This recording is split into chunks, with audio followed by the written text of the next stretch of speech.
ቤተሰቦች ማለት ነው እንዳልክ በፎቶ አድርጎ ምን ብሎ እንደለጠፈ ታውቃላችሁ? በልቤ ቦታ አለሽ ብሎ ነበረ የጻፈው ማለት ነው። እና እኔ ምን አይነት ፍቅር ነው ምን አይነት ለሄሉ በቃ የማይደበዝዝ የማይጠፋ ፍቅር እኮ ነው ለሄሉ ያለው እንዳልክ ማለት ነው።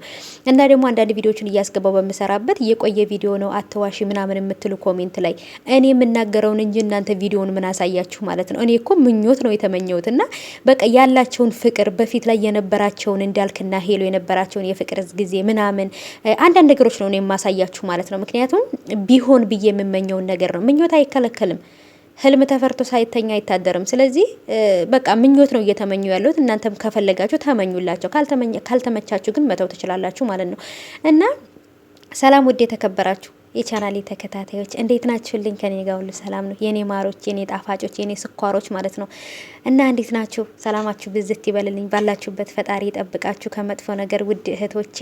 እና ዛሬም እንግዲህ በእንዳልክና በሄሉ ነው የመጣሁት ማለት ነው ውዶቼ። በነገራችን ላይ በቃ አሁን ያው ብያችኋለሁ እኔ የማስገባው ቪዲዮ በፊት የሰሩትን ቪዲዮ ነው። ግን በቃ አለ አይደለ፣ በተለይ ይሄ ፎቶ የለጠፈው እንዳልክ አዲስ ፎቶ ነው የለጠፈው ማለት ነው ትናንትና። እና በቃ ለሄሉ ያለው ፍቅር ለሄሉ ያለው ቦታ እኔ እንጃ በቃ በልቤ ቦታ አለሽ ምናምን ብሎ ነው የጻፈው ራሱ ማለት ነው። እና ሄሉ አሁን ላይ ራሱ ወደ እንዳልክ ብትመለስ አሁን ካለችበት በላይ ደስተኛ የምትሆን ይመስለኛል። አላቅም ብቻ ግን ማለት ነው እኔ ሁለቱ አንድ ላይ ሲሆኑ ይመጣጠናሉ፣ ይዋደዳሉ፣ አንድ ላይ ይሆናሉ። በቃ ይሁን እንጃ የሆነ የሚስማሙ አይነት ነው። በቃ አንድ ላይ በቃ እኩል እየተፈጠሩ ወይንም ደግሞ አንድ ላይ እንዲሆኑ እንትን የተባላቸው ሁለቱ ናቸው ብዬ ነው የማስበው። እሱም ሰከን ያለ ነው፣ እሷም ሰከን ያለች በቃ እንዴት አባታቸው እንደሚያምሩ ማለት ነው። ታስታውሳላችሁ በፊት አብረው ቪዲዮ ሲሰሩ በጉጉት ነበር የምናያቸው፣ በጣም ነበር የምንወዳቸው። እና አሁንም እኔ እንዳልክንም ሄሉዬንም ሁሉንም በነገራችን ላይ እንዳልክንም ሄሉንም ያብንም ሎሌንም ሁሉንም እወዳቸዋለሁ፣ አከብራቸዋለሁ። በሚሰሩት ስራ ሁላችንም አደንቃቸዋለሁ። ግን አሁን ላይ ሄሉ ላይ እያደረጉት ያሉት ነገር ግን በጣም ነው የሚያስጠላው። በተለይ ትናንት የተለቀቀው ቪዲዮ አይታችሁታል።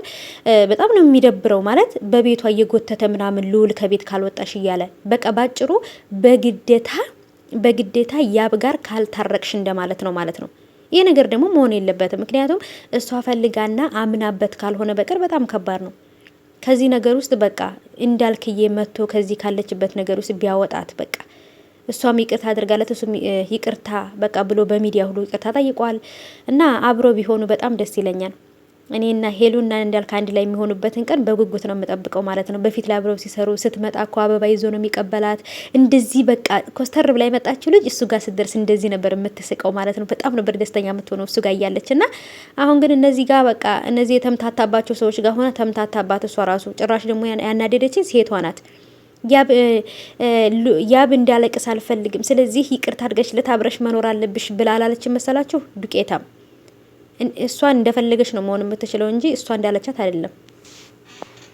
እና ቤተሰቦቼ ሄሉ ራሷ ፈልጋና ፈቅዳ ለያብ ይቅርታ ካላደረገችለት ሉልም ሆነ ይችኛይቱም አፍቃሪ ተብየዋ እየመጡ እሷን ማስጨነቅ እየመጡ በግዴታ ይቅርታ ካላደረግሽለት ማለት የለባቸውም። እንደውም እኔ በግዴታ ይቅርታ ማድረግ አለብሽ ብዬ የምለው እንትናን ነው ማነው ስሙ እንዳልክዬ ማለት ነው። እንዳልክ እኮ ስታዩት ራሱ ማለት ነው ይሁን በቃ ወንዳ ወንድ ነገር በቃ አለ አይደለ? የራሱን የማይሰጥ የሰው የማይፈልግ በቃ ታውቃላችሁ። እና በተለይ ከሄሉ ጋር የተጣላበትን ሰዓትና ጊዜ አይታችሁ ከሆነ በጣም ነበር ተጎድቶ የነበረው።